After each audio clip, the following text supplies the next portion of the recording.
Ito ang GMA Regional TV News. Namerwisyo rin itong weekend ang mga nagdaang pagulan sa Visayas at Mindanao. Sa Libertad, Negros Oriental, 3 minor de edad ang kinailangang tulungang makatawid sa ilog. Cecil, ano nangyari sa kanila?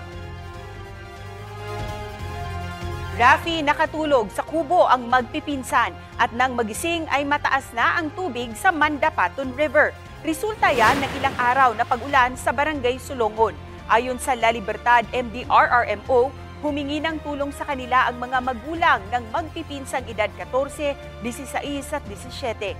Nang bahagya ng bumaba ang tubig sa ilog, gumamit ng lubid ang rescuers at isa-isang naitawid ang magpipinsan. Pahirapan man, tagumpay silang natulungan. Dahil din sa mga pagulan, nagka-landslide naman sa Libak Sultan Kudarat. Pansamantalang natigil ang biyahe ng mga motorista sa Cotabato-Libak Highway. Nadaanan lang ang kalsada matapos ang ginawang clearing operations.